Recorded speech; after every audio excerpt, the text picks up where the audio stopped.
Hello friends, and welcome back to the channel, where we delve into the mind of a villain.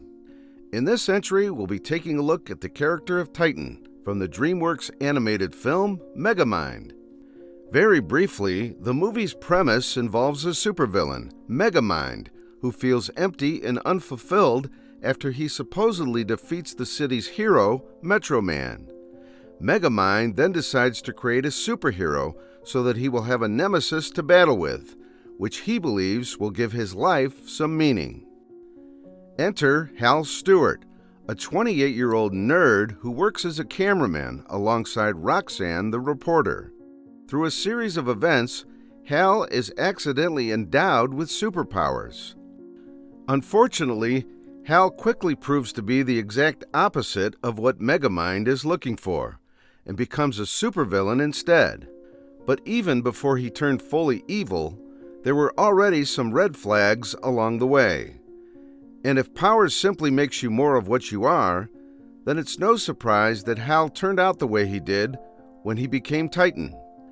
When Megamind first invades his home to introduce himself, Hal thinks it's a robbery and immediately attempts to deflect attention to the lady across the hall, claiming that she has better stuff than him. That's not exactly hero material, putting someone in harm's way to save yourself. In fact, it is the very opposite of what Megamind is looking for, as in his own words, he was searching for someone who puts the welfare of others above their own. Hal has many character flaws, but a good summation of them would be this statement: he is an immature man-child driven by his impulses, and only does whatever he feels like doing. This is demonstrated symbolically in the scene where Hal gets his costume from his supposed space dad. He puts it on like a baby's bib, symbolizing his stunted growth and maturity. Hal's immaturity is also demonstrated by the reckless use of his powers, carelessly causing destruction to the city. He has a hidden dark side, as seen by how he brutally melts the Megamind statue in his training. His violent tendencies also indicate an anger management issue. In his battle with Megamind, he fights without restraint and with the intention to kill, saying that he would not send him to jail, but to the morgue. We don't get any exposition regarding Hal's past or his background, but there is much to be implied from his present circumstances. He appears to be disorganized and unmotivated, as seen by the messy state of his apartment. He lacks a mature approach to his health, indicated by his staple diet of pizzas and sodas. Hal is also implied to be not too highly educated, given that he cannot spell Titan or is possibly not even aware of the word. And despite his remarkable abilities, all he wants to do is just stay at home and play video games. Given his personality, it's not a far stretch to imagine that Hal was a victim of some bullying, as is often the case with nerds or bookworms in real life. When he becomes superpowered, one of the first things we see him do is to give himself a wedgie, and proudly says that it doesn't hurt. Also, at the end, when he was about to be punched, it's noteworthy that he quickly says, "No, not the face," implying that he probably was hit there before.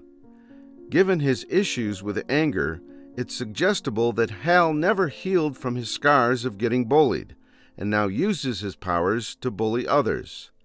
Being a nerd is certainly not evil, but it was Hal's immature approach to handling rejection that spurred his descent into villainy.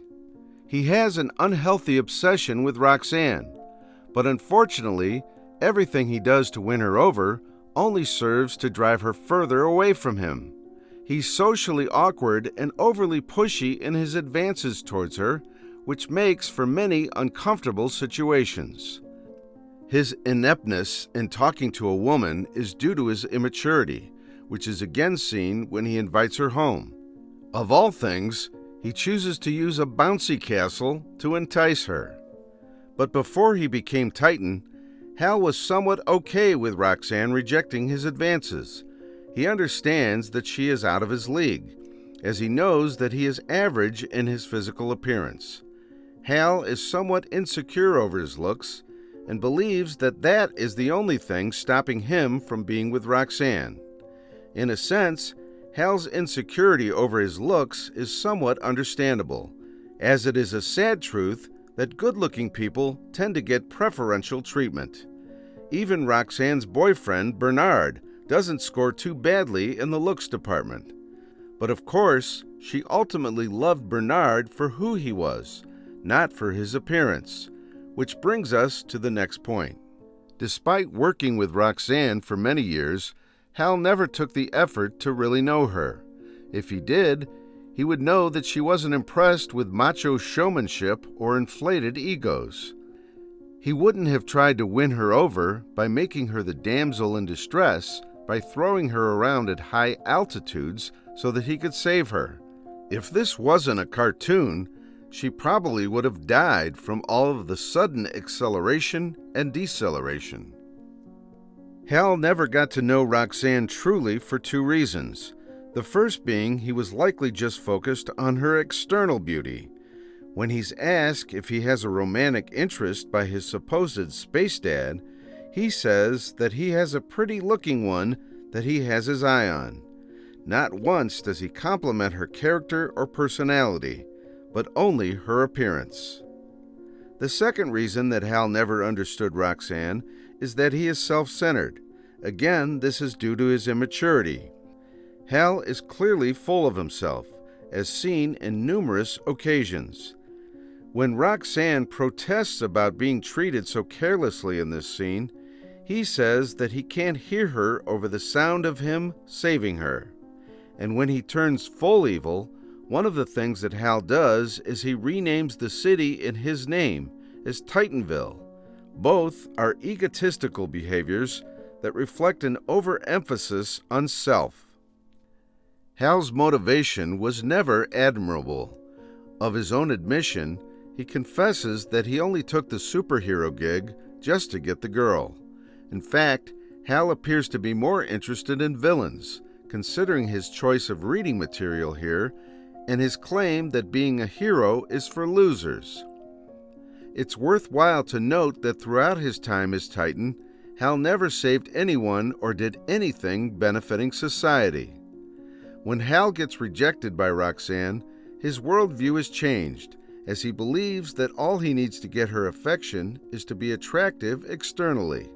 But ultimately, Hal doesn't love her, but only a preconceived concept of her. Or more accurately, Hal only loves himself. He is unable to accept the rejection, and his so-called love for Roxanne quickly turns to hatred, with him attempting to harm her instead. He then takes out his resentment, along with those of a lifetime, out on the world as he terrorizes the city as their new ruler. At the end, Hal is a villain, as he does not have the ability to care about anyone but himself. He remains an immature adult who selfishly behaves like a child, only doing whatever he fancies. On the flip side, Megamind became the hero, solely because he was driven by his genuine concern for Roxanne. If Hal had some inkling of the same care for others, perhaps he might have turned out for the better.